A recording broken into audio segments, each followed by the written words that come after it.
membuat satu skema kesejahteraan untuk swasta honorer. PPNI itu berdiri untuk semua golongan, artinya tidak hanya untuk kalangan plat merah, tapi juga kita harus bagaimana kemudian mensejahterakan kawan-kawan di swasta. Berbicara kesejahteraan itu, kalau saya menurut pandangan saya secara pribadi sebagai ketua DPP, kesejahteraan itu tidak melulu pada persoalan uang atau materi. Kesejahteraan itu harus muncul dari lahiriah dan batiniah. Nah, seringkali anggota itu berpikir kesejahteraan itu seolah-olah hanya berupa materi saja, padahal juga ada kesejahteraan batiniah.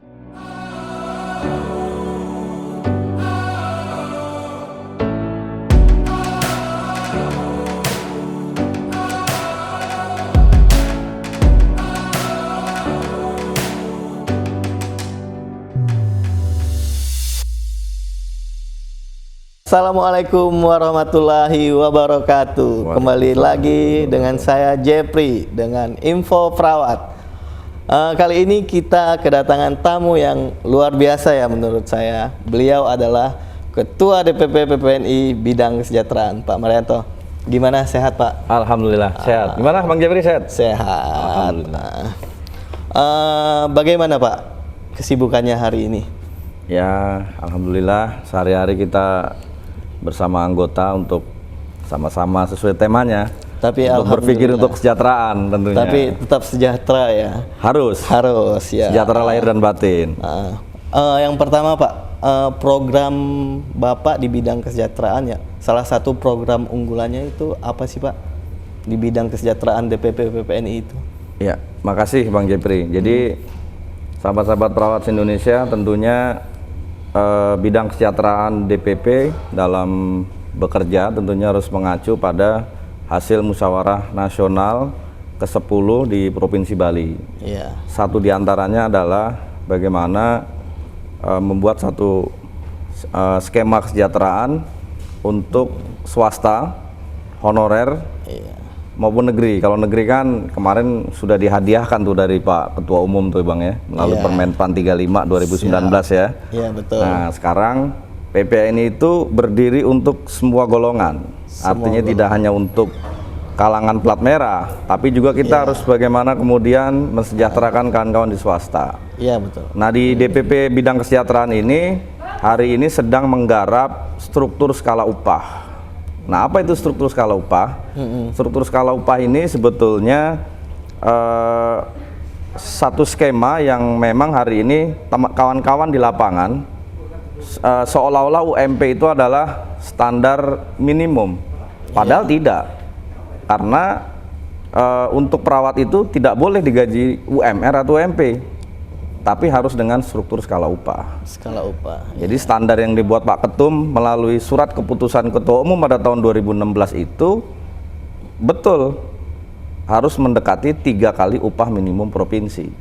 Nah, ternyata dengan UMP 3 kali UMP itu sejalan dengan aturan di Permenaker bahwa harus melalui struktur skala upah untuk kalangan profesional. Jadi perawat itu tidak boleh digaji dengan upah minimum provinsi karena kita adalah kalangan profesional.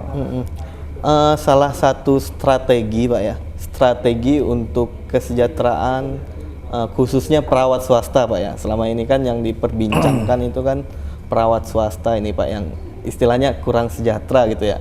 Nah, bagaimana Pak itu Pak strategi dan pendapat Bapak tentang perawat swasta Pak? Ya, satu-satunya organisasi profesi kesehatan yang lengkap dengan struktur dari komisariat sampai dengan pusat sampai dengan komisariat itu satu-satunya hanya di PPNI. Maka strateginya adalah dengan collective bargaining power. Artinya teman-teman dengan melalui organisasi di tingkat akar rumput yaitu komisariat seharusnya bisa bagaimana kemudian untuk memberikan satu pendampingan kepada anggota. Ketika sudah memakai jas warna merah marun, maka harus berani dalam arti sesuai dengan regulasi, setara. Kalau sudah pakai baju merah ini harus setara dengan pimpinan yang ada. Nah, kalau sudah kembali bekerja dengan seragam rumah sakit, seragam puskesmas, seragam klinik, maka kembali sebagai seorang pegawai, sebagai seorang perawat. Nah, dalam advokasi ini harus mengedepankan kolektif bargaining atau sosial dialog yang baik. Nah, itu salah satunya. Yang salah duanya adalah mengacu kepada Munas, Bang. Siap. Mengacu kepada Munas dan tentunya sambil menunggu struktur skala upah ini jadi. Nah, jadi memang di DPP ini hanya satu-satunya bidang yang belum mengajak TOT, seluruh wakil ketua bidang kesranya adalah bidang kesejahteraan. Tapi kami sudah merampungkan 90%, tinggal 10%-nya. Sebentar lagi kita akan serahkan kepada sekretariat melalui Ibu Sekjen untuk kemudian nanti mengajak seluruh wakil ketua bidang kesejahteraan se-Indonesia untuk kita ajak TOT bersama-sama. Karena penyusunannya juga melibatkan salah satu instruktur penyusun struktur skala upah di Kementerian Tenaga Kerja Republik Indonesia. Dan kita sudah menemui Ibu Hajah Ida Fauziah selaku Menteri dan juga Dirjen Perselisihan Hubungan Industrial dengan Direktur Pengupahan. Jadi ini kita sudah audiensi beberapa kali. Iya. Gitu Bang Jepri. Siap. Pertanyaan terakhir Pak, tips dari Bapak untuk perawat Indonesia ya Pak. Tipsnya bagaimana gitu? Baik itu untuk kesejahteraan atau untuk menjalankan tugas atau bagaimana gitu Pak. Tips untuk apa nih Bang? Tips untuk perawat di seluruh Indonesia ya. Untuk sejahtera? Iya. Ya, berbicara kesejahteraan itu kalau saya menurut pandangan saya secara pribadi sebagai ketua DPP, kesejahteraan itu tidak melulu pada persoalan uang atau materi. Kesejahteraan itu harus muncul dari lahiriah dan batiniah.